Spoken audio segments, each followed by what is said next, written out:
जय हिंद दोस्तों, मैं हूं मेजर गौरवारी और आप देख रहे हैं मेजरली राइट। अच्छा दोस्तों, ऐसा है कि तरंग शक्ति की एक्सरसाइज हुई है इंडियन एयरफोर्स की और मैं इसके बारे में आपको बताऊंगा। लेकिन क्या ये एक्सरसाइज सिर्फ इंडियन एयरफोर्स की है? सब लोग बात कर रहे हैं तरंग शक्ति तरंग शक्ति। ये है क्या तरंग शक्ति? ये करा क्यों? देखिए, फेज 1 फेज 2। फेज 1 हुआ सुलूर तमिलनाडु में और फेज 2 अब जाके होगा जोधपुर राजस्थान में। दोस्तों, ये एक एक्सरसाइज है जहां पे कई सारे देश आए और कई सारे देशों ने अपने विमान भेजे, अपने फाइटर जेट्स भेजे और अपने एयर एसेट्स भेजे। और ये करा क्यों? एयर चीफ ने ये बोला है, चीफ ऑफ एयर स्टाफ, उन्होंने ये बोला है कि ये किसी खास देश के लिए नहीं है। कोई देश ये ना सोचे कि भारत उसके खिलाफ प्लानिंग कर रहा है, लेकिन हमारे कोऑपरेशन और देशों के साथ ये essentially this is a cooperation sort of an exercise. It is not meant as a aggressive step towards any nation। तो ये एयर चीफ ने बोला। मेरा ये मानना है दोस्तों कि अगर आप फाइटर प्लेन उड़ा रहे हैं ना, तो it is a strategic asset, any fighter plane, and it sends a message जब आप दुनिया भर को इकट्ठा कर ले। अब देखिए, फेज 1 में क्या हुआ? फेज 1 में 18 देशों से एयरक्राफ्ट, मतलब 18 देशों ने हिस्सा लिया, 10 ने हवाई जहाज भेजे। टोटल 150 हवाई जहाज थे। ये मैं बात कर रहा हूं 6 अगस्त से लेकर 14 अगस्त तक। ये हुई सुलूर तमिलनाडु में इसी साल 2024, इसी महीने अगस्त में 6 से लेकर 14 अगस्त तक सुलूर तमिलनाडु में ये एक्सरसाइज हुई तरंग शक्ति। ठीक है जी। इसके अलावा अब ये होने वाली है 1 से लेकर 14 सितंबर जोधपुर में। 1 से लेकर 14 सितंबर जोधपुर में तरंग शक्ति का फेज 2 होने वाला है, जिसमें 51 देशों को बुलाया है, जिसमें कि Australia, Bangladesh, United states, Germany पहली बार भाग लिया जर्मनी में इसमें। अब ये भारत ने इतना कुछ लोगों को बुला लिया। यही भारत ने 2 दिन पहले जो third voice of global south summit करा, कितने 122-123 देशों को बुला लिया। आ गए लोग।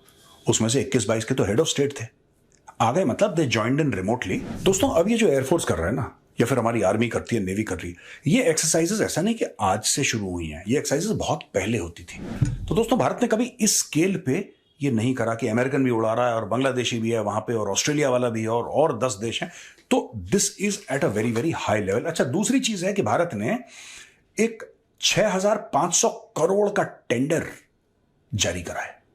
6500 करोड़ का। ये 400 हॉविट्जर के लिए है। ये तोपें होती हैं हॉविट्जर्स, ये तोपों के लिए है 400 तोपें। And this is 155 mm। 155 mm कौन सा कैलिबर है दोस्तों? आपको जानकारी देने के लिए बता दूं, बोफोर्स का नाम सबने सुना है। Bofors is also 155 mm। तो ये जो गन्स हैं, क्या ये बोफोर्स गन्स है? नहीं, they are not talking about Bofors guns.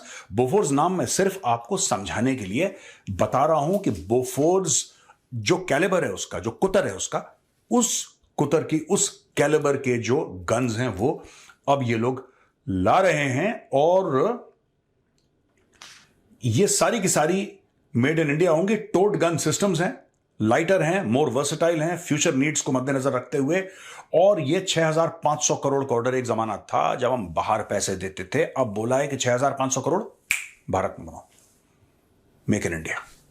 अब सारे के सारे लोग भारत में बनाएंगे, भारतीय कंपनियों को ऑर्डर मिलेगा, सरकार पैसा देगी, फौज के लिए यह काम करा जाएगा और लोगों को रोजगार मिलेगा। यह बहुत बड़ा स्टेप है। तीसरी चीज में दोस्तों, थोड़ी सी पॉलिटिक्स हो गई यार, एक नेतागिरी हो गई। अब देखिए, भारत ने ना, अमेरिका ने भारत को बोला कि साहब GE F404 के इंजन देंगे, मोदी जी गए हाथ मिलाने, सब कुछ right.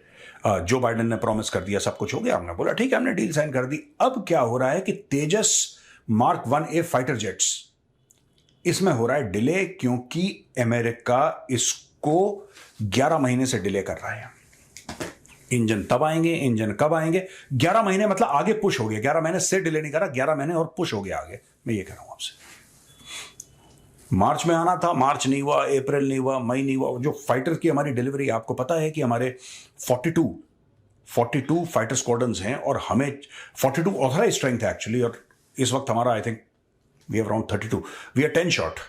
In terms of fighter squadron. और कुछ पुराने लोग तो ये भी कहते हैं एयरफोर्स के वेटरन जो सीनियर हैं कि 42 तो एक नंबर है, actually we need close to 50+ squadrons. ऐसा लोग कहते हैं, मुझे नहीं पता, I am not from the air force, I don't know, but people say that requirement of 50+ squadrons is there fighter squadrons. America ऐसा क्यों कर रहा है दोस्तों? अमेरिका जानबूझ के डिले क्यों कर रहा है? ये पूरे सप्लाई चेन का मामला है क्या? इसके ऊपर मैं बात करना चाहता हूं। देखिए, आपने एक्सरसाइज करी तरंग शक्ति, बहुत अच्छी बात है, करनी भी चाहिए।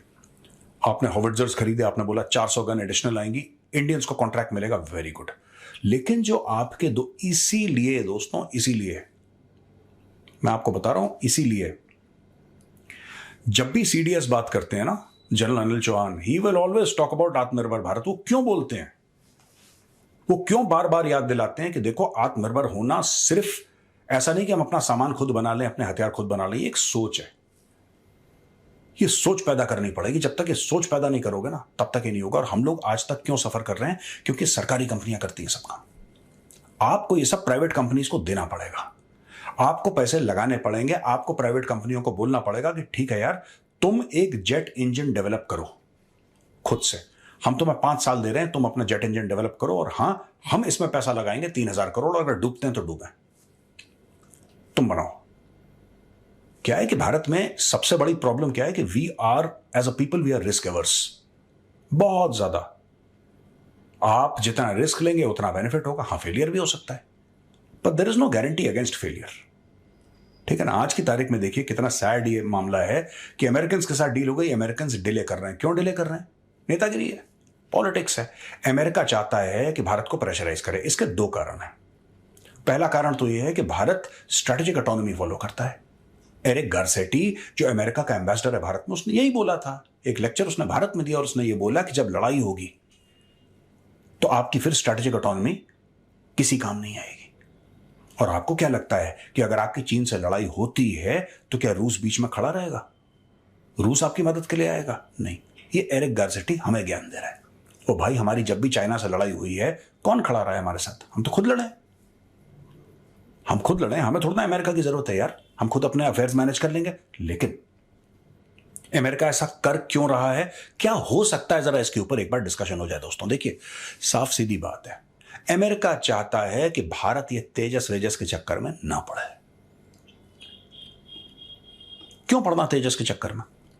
आप चाहते क्यों तेजस? हमारे पास है ना, आप हमसे लो। भारत कह रहा नहीं, तुमसे तो हम लेंगे, लेकिन हमें अपनी भी कैपेबिलिटी डेवलप करवानी है। हमें अपने भी तो, हमारा कुछ होना चाहिए जो हमारे कंट्रोल में है। कल आप अमेरिका से कुछ भी करेंगे, आपके रिश्ते किसी मामले को लेके, एक्स मामले को लेकर खराब हो गए, ठीक है जी। आपने अमेरिका को बोला कि ठीक है, हम आपको $10 अरब का कॉन्ट्रैक्ट दे रहे हैं, और $10 अरब के कॉन्ट्रैक्ट में आप हमें 126 एयरक्राफ्ट दोगे F-21। मैं एक उदाहरण दे रहा हूं आपको, मैं एक उदाहरण दे रहा हूं, ठीक है। आप इसमें डायरेक्टली मत जाना कि मैं F-21 ही बोल रहा हूं या वो 10 अरब की डील है, ऐसा कुछ भी नहीं है। मैं उदाहरण दे रहा हूं आपको समझाने के लिए। बोला कि साहब ये कर दो, ऐसा कर देंगे, ये कर देंगे, वो कर देंगे, आप चिंता मत करो। इंडिया ने बोला ठीक है, इंडिया ने कुछ पैसे दे दिए। कल कुछ और थर्ड पार्टी के बीच में लड़ाई हो गई, उदाहरण के लिए रूस और यूक्रेन। भारत कह रहा है कि हम दोनों की साइड में नहीं है, हम दोनों से कहते हैं लड़ाई बंद करो। अमेरिका कहता नहीं, आपको यूक्रेन की तरफ आना पड़ेगा क्योंकि हम कह रहे हैं। भारत कहता नहीं, अमेरिका कहता है ओके ठीक है, ऐसी बात है, लो स्टॉप, अब बोलो क्या करना। हाँ, अमेरिका आपको कभी मना नहीं करेगा क्योंकि उसने डील साइन करी है। अमेरिका ने डील साइन करी, अमेरिका ये थोड़ा ना कह रहा है कि आपको नहीं देंगे। अमेरिका कहेगा यार वो फैक्ट्री है ना, उसमें आग लग गई, या इसके पुर्जे वहां से नहीं आ रहे यार, ये बाहर से आते हैं, हमारा भी हाथ में पूरा नहीं है सिस्टम, हम करेंगे थोड़ा, सॉरी यार थोड़ा सा डिले हो गया, सॉरी यार थोड़ा सा डिले हो गया। ये सब तरीके होते हैं। और अगर डिले कर दिया, और युद्ध के माहौल में दोस्तों, जब युद्ध होता है तो युद्ध के माहौल में even 1 day delay can be critical. आपको चाहिए तो आपको अभी चाहिए, फिर अभी तो आप वेट कर सकते हो क्योंकि युद्ध नहीं है, शांति काल है ये। लेकिन शांति काल में आप युद्ध की तैयारी करते हैं ना, तो इसी तरीके से बाहें मरोड़ने का काम अमेरिका कर रहा है। और भारत को ना कुछ इसमें निकालना पड़ेगा अपना।